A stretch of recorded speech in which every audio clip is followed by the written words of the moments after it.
Hi there. Welcome back to the Great Ace Attorney Chronicles. I know it's been a little while since I've recorded, but kind of got tied up with other games, other things in general, and I was sadly not able to make the time for this. But hey, absence makes the heart grow fonder and whatnot. And I still want to get back. Still wanted to get back to it, so here we are. Still in the middle of investigating stuff. The crime scene, we couldn't really do much until we got permission from Gina, who didn't want to give us permission because she was being really, well, not very helpful and kind of aggressive to us, even though, again, we didn't really do anything to her. And I think we also got to meet up with Cesado at some point, but let's see. Before we do that, though, I was just examining random stuff here in the Sholmes abode, and there are a few funny exchanges I wanted to show off. The fire is burning comfortably in the grate again today. It's a very different feeling to a Japanese hibachi somehow. Adley's been working on his disguise recently. He's been dressing as a woman mainly. Really? Mr. Sholmes dresses in women's clothes. Yes, you see the lady in the photographic print on the mantelpiece? That's Hurley. It's quite stunning. So, I guess that's, 'cause I remember when we were examining this before, Ryunosuke noted that the lady looked familiar somehow, and now I guess we know who that lady was. And there's also another one here,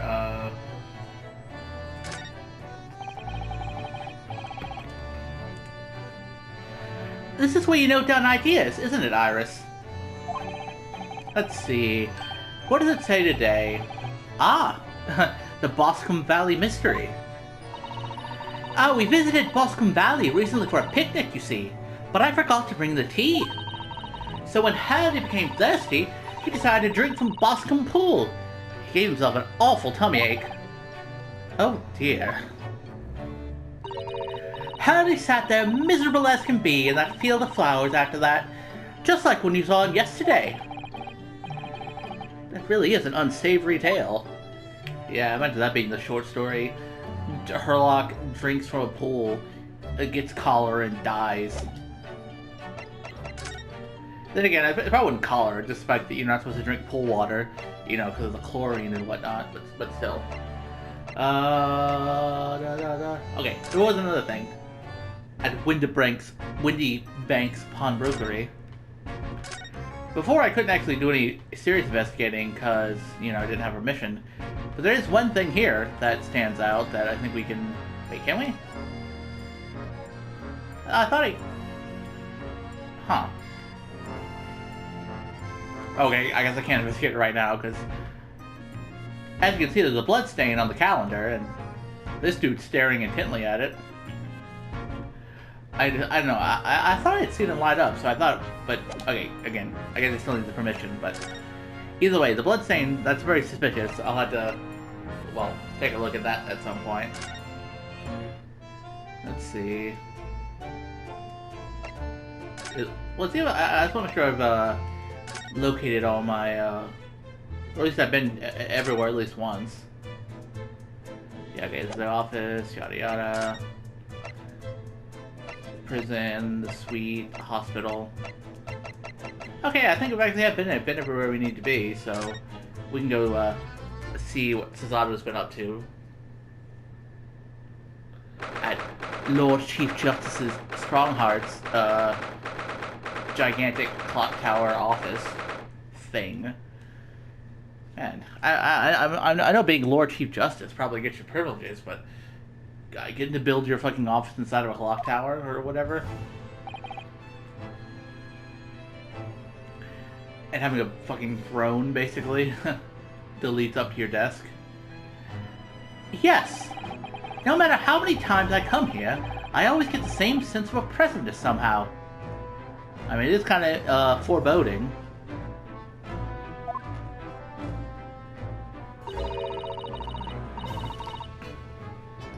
Do you think the place is oppressive? I think it's normal. How so? I mean, look at that suit of armor over there. You can't take that seriously, can you? Maybe it thinks the same about you.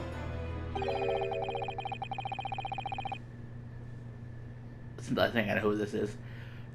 So everything is clear with regard to tomorrow's arrangements, I trust. Yes, thank you very much.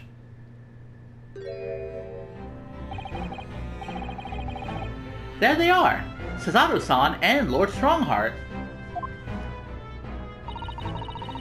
I wonder what they're talking about. They both look very serious. Very good. There is nothing further to discuss. You may return to your lodgings.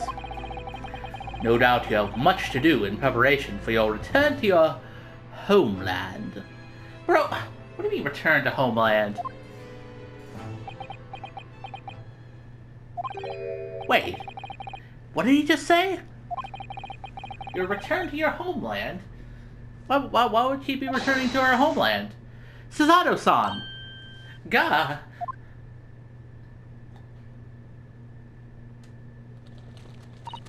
Oh, hey, got pigeons inside your office.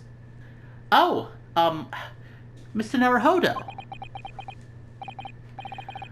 What was all that about? Oh, hello. Ah, Mr. Naruhodo. Thank you for coming to collect your colleague. What's this all about?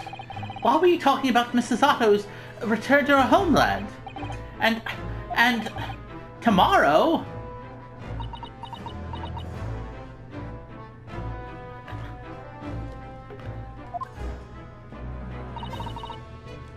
Tomorrow? But what about Ginny's trial? Yeah, you mean... She's been formally charged now? Oh dear.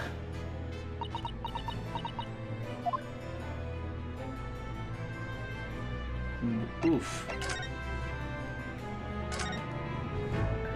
Let's see what Iris has to say about, this room. Ooh! I've always dreamt of sitting at a huge desk like that and looking important. Pal, I don't know if you would even, like, fit in the, you know... You, like, your face would, like, reach the top of his desk. You know, you are just a wee babe, after all. Why don't you try it, then? Discreetly, of course. Alright, I will. Tell me how I look. Well, Runo, what do you think? A little too discreet. I can't even see you. Yeah, because I assumed her face did not pop up over the top of the desk. She is quite small, after all. Ah, those giant suits of armor are still facing each other menacingly across the room. I just can't understand why anyone would wear things like that in battle. They must be so heavy. I'd expect you'd invent some special lightweight suit if it was down to you, wouldn't you, Iris? When that white chainmail was invented, it was like a lighter equivalent to just wearing full-ass plate armor. I think if it was me, I'd invent a world where people didn't need to fight each other in the first place. Oh, that's lovely. Iris, you're a champion. Well, what do you think? That was a model answer, wasn't it? Oh, fuck you, Iris. God damn you. She's 10, Ryunosuke. 10. And she's leading you around by the fucking nose. Who's the real child here? Jeez. Well, enough pussyfooting around the issue. Oh yeah, oh I forgot, we got a sweet cat photograph. Oh wait, what's this about though?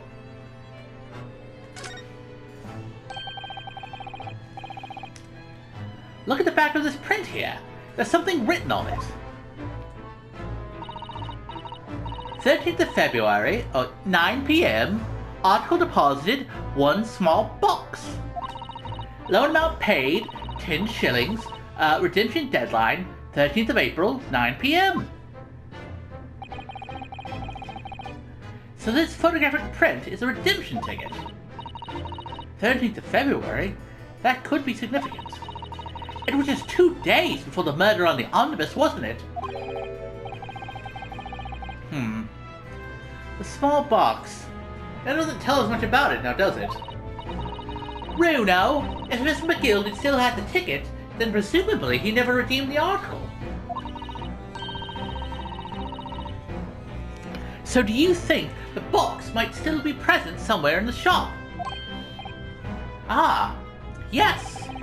If it's something McGilden deposited, we need to investigate. Okay, hey, so it was good that we examined this in further detail. It's actually a ticket. It's not just a cute photo of a cat, it's the ticket.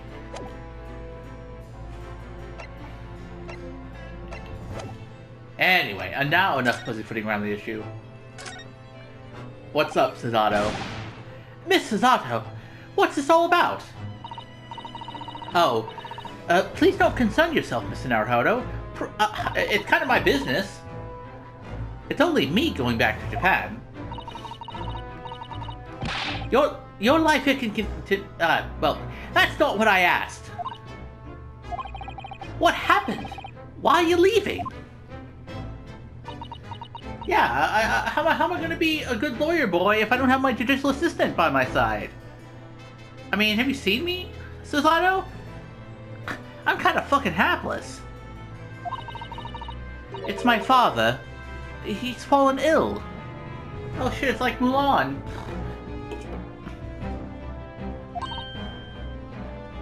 I mean, I assume. Oh no! Professor Makotaba?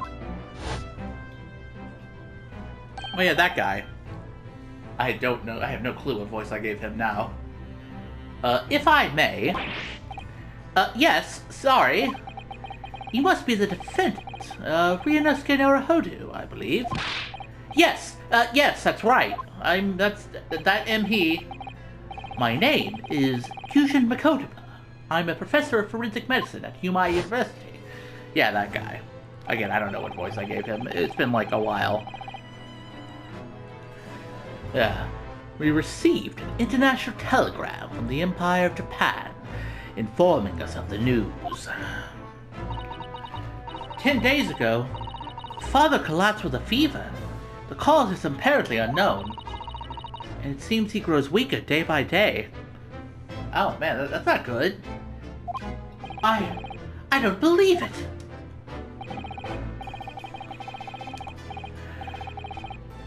As you are aware, the voyage from here to your country's capital, Tokyo, takes some 50 days. I thought it would be prudent to hasten Mrs. Alto's departure as much as possible. Yes, absolutely.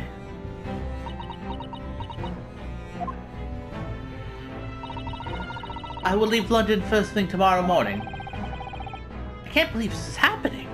I mean, at least you have a good reason for it. I thought Strongheart was just kicking you out because he didn't like us, you know? But, I mean, if your dad's fallen ill, then I can understand wanting to go back. Still, I mean, it's a bit shit in general, though. So Gina has been charged. She'll have to appear in court.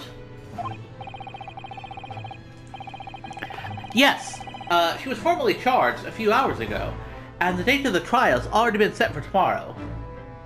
Even though this is England and not Japan, and in the past, they still fucking don't fucking waste time getting their trials ready. Apparently, like you're fucking accused one day, and the next day to the fucking Old Bailey with you. No, not even 24 hours later. Gina. The Strahd girl and the murder of the Baker Street pawnbroker. Yes. An all too conspicuous case. The pickpocket was clearly disturbed mid-robbery and shot the man in a panic. Conspicuous. Man, that's a fucking $5 word. And I know my words. And I don't know that one. But I'm guessing it means something that's open and shut. No, the yard is overstretched as it is, without wasting time on these open and shut cases. It's not wasting time! Jenny would never do something like that! Don't make me beat you to death with a cane, little girl. Mr. Naruhodo. Oh, yes, Lord Strongheart. In deference of your fine services to date, I shall overlook this young girl's insolence. But I have no recollection of admitting a child into my office. Leave. Now. Damn. Yeah, I mean, I had a feeling he wasn't going to take kindly to that. Of course, Lord Strongheart. Criminals will tell the most palpable lies in order to evade justice. The police can ill afford the time it takes to unravel all their untruths. Meanwhile, more crimes are perpetrated. We have far more serious matters with which to contend. What's more serious than fucking murders? I mean, like, honestly. Serious matters? Didn't Gregson mention something like that yesterday? Yes, Inspector Gregson made a similar remark yesterday. It's no concern of yours, though I'm sure I need not remind you of that. I mean, you sure are stern, Strongheart. And yeah, 3 minutes precisely until my next meeting. You must excuse me.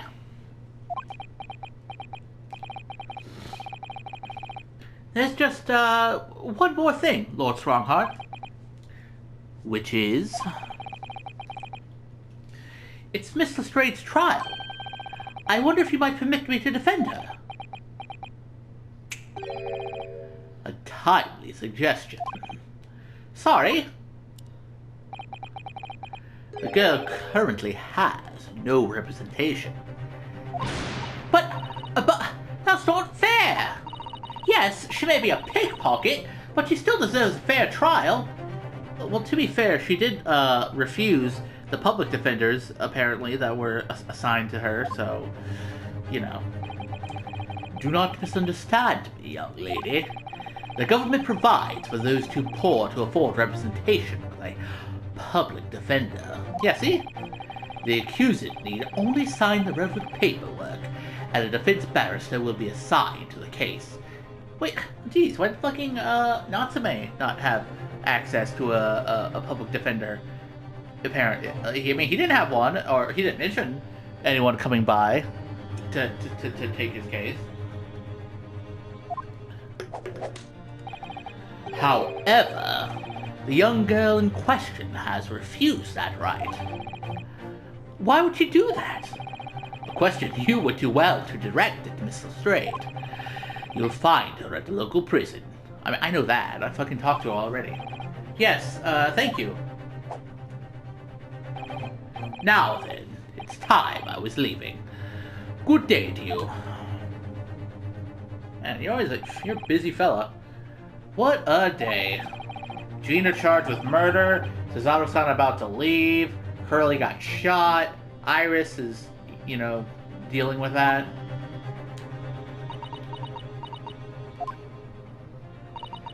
Come, Mr. Naruhodo.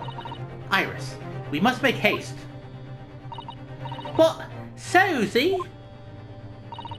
You're leaving for Japan tomorrow morning, aren't you? Don't you have packing and things to do? As Mr. Naruhodo's judicial assistant, my personal circumstances are of no consequence. My sole purpose remains to help you in whatever way I can. Thank you, Mrs. Otto. That's a very pensive look. I think we ought to visit Gina first. In any case, I should like to wish her well before I leave. Yes, that sounds like a good idea. Let's go. If I'm honest, this has completely thrown me off. I'll just have to do what I can as a lawyer. Here we are left with the impressive TikToks of this big ass clock. But yeah, we can let's go fucking see Gina and make her defend us. Even if she's gonna be stubborn about it for whatever reason.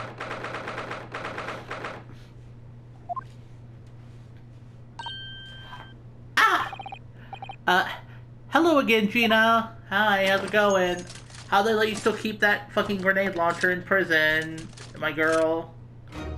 What are you lot here for now? Have the muzzle of that grenade launcher shoved in our faces? Yet again, obviously.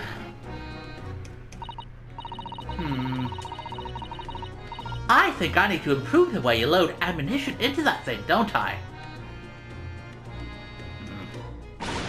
Look! You can come as many times as you like, but I ain't got nothing more to say to you.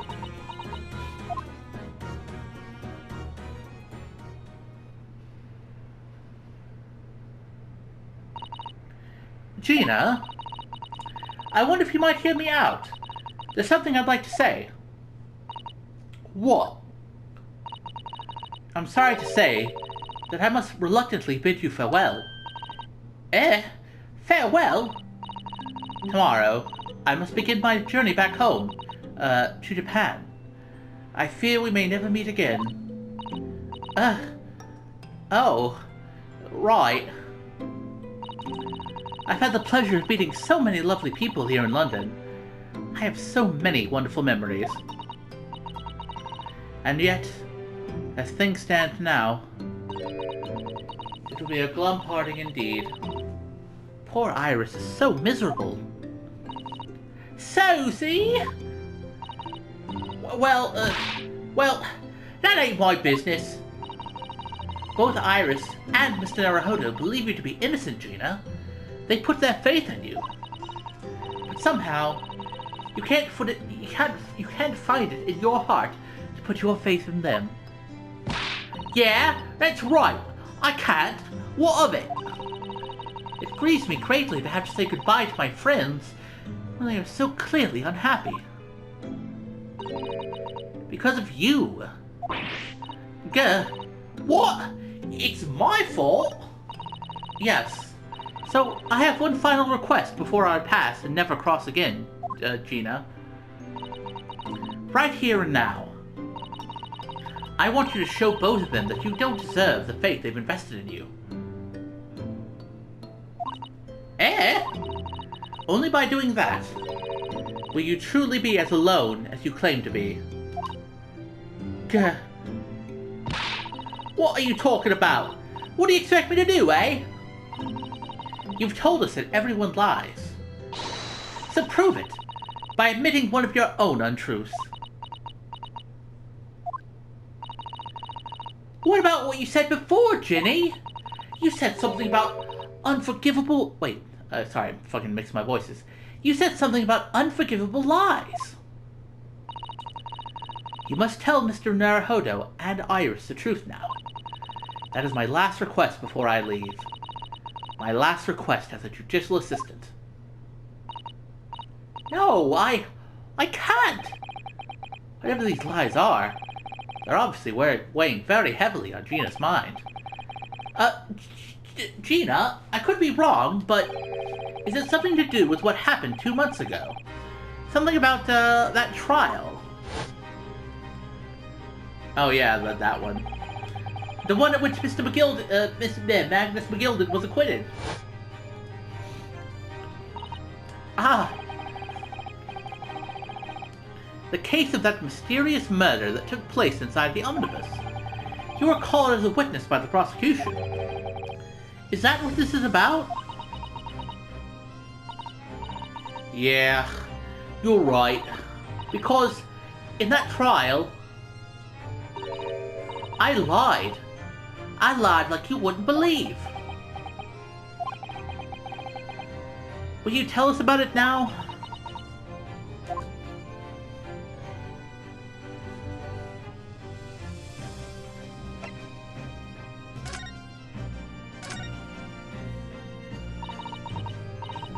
And that was a pretty effective speech on Cesato's part. Like you said, it all happened 2 months ago. The coppers got hold of me and shoved me in the witness stand. And based on your testimony, Mr. McGilded was declared innocent. Yeah, well, the thing is, I lied about a whole bunch of stuff. I knew it. What sort of thing did you lie about? I was hiding under the seat that night. That was the truth.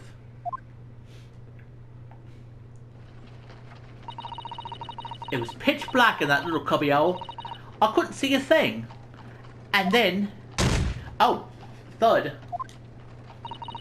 I heard that loud thud. Like someone falling on the floor.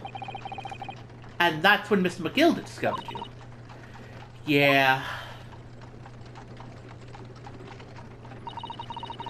He pulled me out from under the seat and sat me next to the dead man. There wasn't much light to see by. But when I looked at my hands, I had the cove's blood all over them. I was so scared, I couldn't even speak. You had his blood on your hands. In other words, it was Gina that the witnesses on the roof deck saw. That the witnesses on the roof deck saw through the skylight. Okay, yeah, that tracks with what we had already assumed or already figured out before. Then, Miss McGilda started asking you questions, I suppose. Who you were and why you were hiding under that seat. Yeah, he did. Only, that's not all. What do you mean? I mean, he threatened me. Threatened you how? He made me swear about what I'd seen and what I heard. And about what he was going to do after the cove was found dead. He made me swear I wouldn't tell no one about any of it. If I did that, he said he'd let me scarper before the coppers showed up. Huh.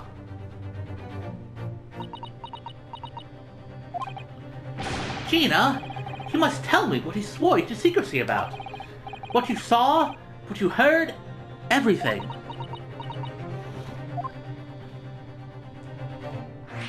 Oh, jeez. Oh, okay. Well, man, this isn't exactly painting our good friend McGilded in a good light. You said McGilded made you swear not to tell anybody what you saw. But you were in the pitch black compartment under the seat the whole time, weren't you? Yes, with Mr. McGilded sitting above your head, if I remember correctly. Yeah, that's true, but it was when I heard the thud of the cup hitting the floor. I let a little scream, you see? I couldn't help it. Mr. McGilded heard that and dragged me out by my arm. And that's when I saw it. It was on the floor next to the old geezer what had been stabbed. A disc. All bright and shiny. A disc? Do you mean... Yeah, that's it. The one what that D took off me at Winterbanks. So the music box disc was there on the floor of the omnibus. Not for long. McGilded spotted it straight away. He picked it up smartish and stuffed it inside his pocket. So that disc was in the omnibus 2 months ago at the scene of Mr. Mason's murder. Huh. Well, I guess that's how it ended up in McGilded's jacket. And the book trotter told me, I want to utter a word of it to no one. Bog trotter. That's a strange word.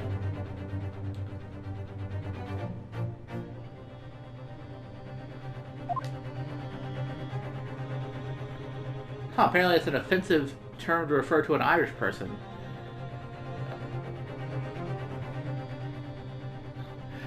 What did you hear, though, I wonder?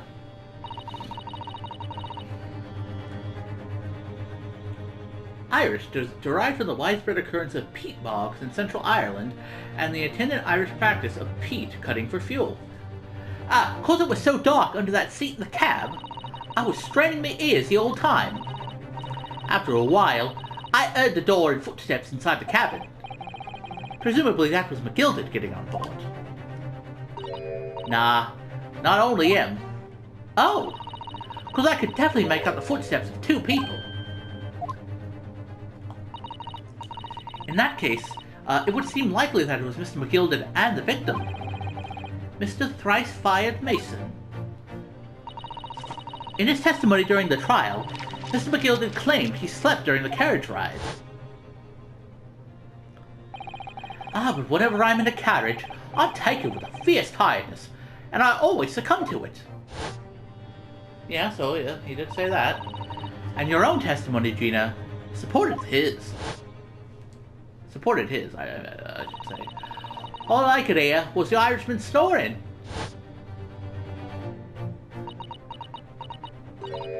Yeah, that weren't exactly true. Neither of them was asleep. I could hear him talking the whole time in low voices. What?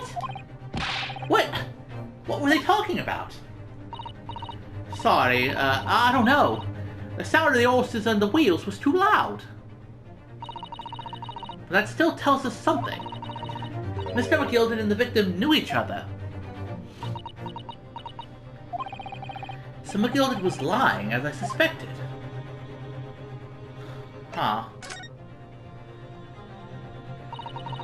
I knew it weren't going to take long before someone raised the alarm that the bloke had been killed. Yes, you were quite right. The other passengers on the roof deck noticed very quickly. So when the cab came to a stop, McGilded told me to hide back under the seat again. I climbed in and waited. The 2 cows from up top ran off to get the coppers. Yes, Mr. Fairplay and Mr. First, yes. Right, and after they'd gone, McGilded asked the driver to do him a favour. A favour? Oh, here's Beppo! Now then, fella, what I need you to do is take this coat of mine and deposit it with a nearby pawnbroker. And for your troubles, let's see now. I'll give you 10 guineas. A nearby pawnbroker? You mean on Baker Street? Yup, you got it. It was Winterbank's. The coachee snapped up the money and ran off to pop his coat as fast as he could. So then, there was no one left in the carriage. McGilded opened the box under the seat and let me get out of there, but not without conditions. I see. What conditions were there, I wonder? What were McGilded's conditions then? For letting you go free, I mean. Not telling a soul. Not for anything. About what I saw and what I heard. And, there was something else as well. There's more? Please don't let there be more. Yeah. This is the most important thing, he said. I'm after sending the coachman a little errand for me, with some small change in his hand. Now then, did you hear what I asked of him? Did you see anything at all? Anything at all? You asked him to go, you asked him to go pop your weasel, right? Aye. The thing's taken me overcoat to deposit with a pawnbroker hereabouts. And I want you, lass, to take the redemption ticket for it. Do you understand? What? You want me to have the ticket? Ah, that's right. And I'll come fetch it from you later, sometime within the next 2 months.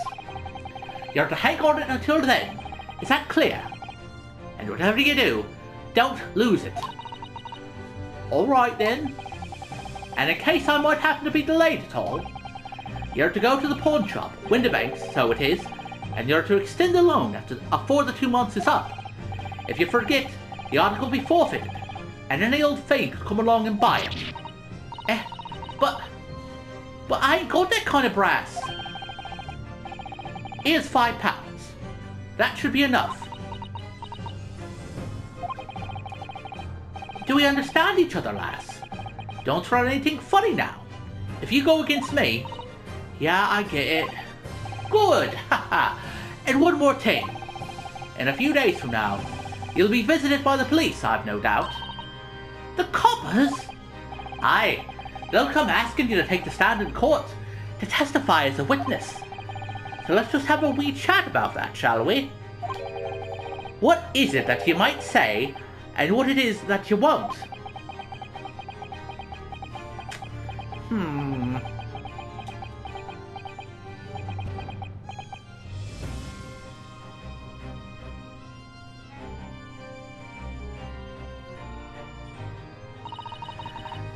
After he'd gone all over it all, I piked it. Oh, got away as far as from. I got away.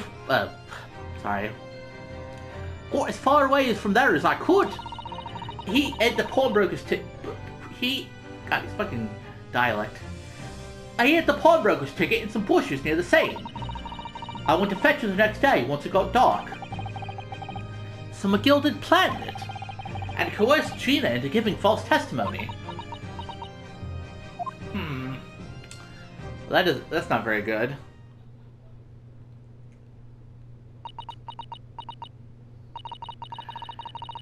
I bet you're ready to string me up, eh?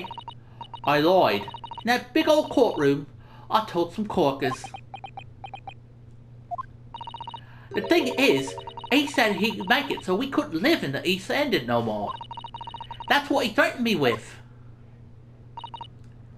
What a wicked man. He knew everything what went on in the back slums.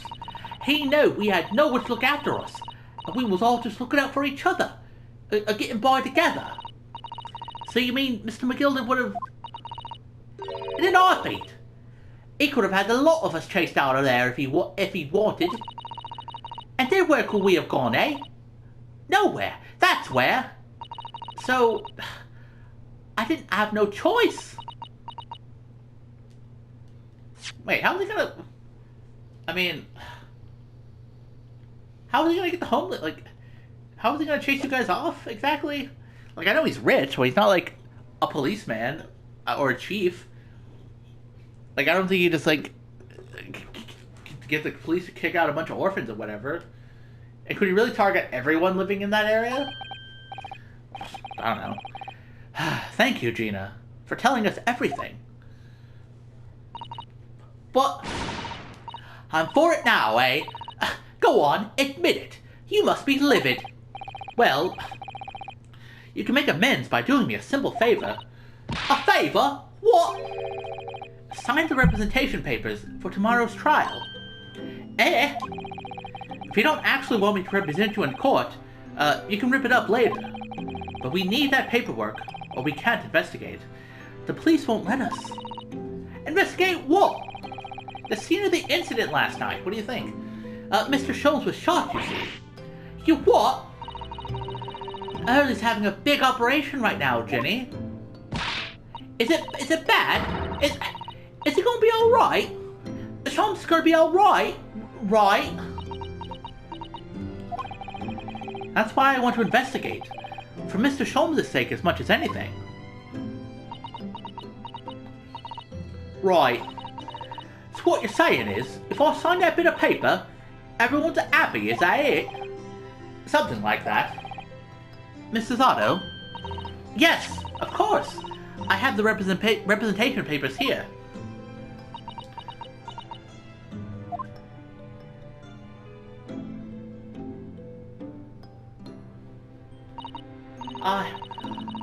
I don't need no one to stick up for me, though. No lawyer or nothing.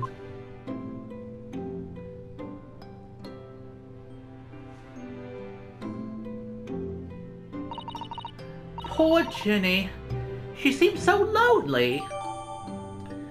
Gina's representation papers have been entered into the court record. Okay, so she did sign it, at least. That's, you know, some forward progress. Well... At least this should mean that we can investigate the scene at Windibanks now. Yes, and perhaps we can come back to visit Jenny when we're done there. I feel like we finally cracked Gina. She's opened up to us at last. And now I have her representation papers. No one else knows just what a responsibility that is. Anyway, for now, it means Inspector Gregson can't stop us investigating at Windibanks. Although, something tells me he's not going to be happy about it. That dude's not happy about many things. He's a bit of a grumpy Gus, except when fucking, Iris is involved.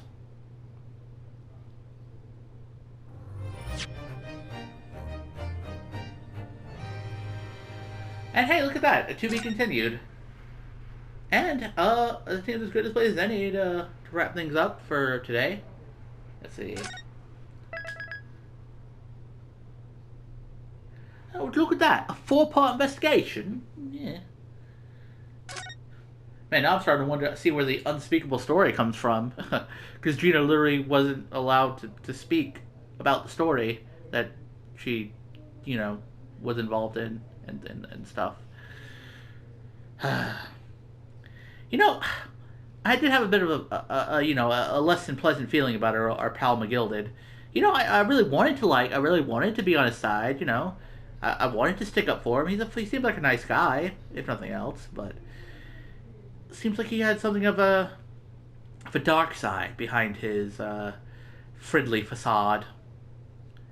And boy, I was getting my fucking accents mixed up there for a little bit, doing the back and forth between his and Gina's voice.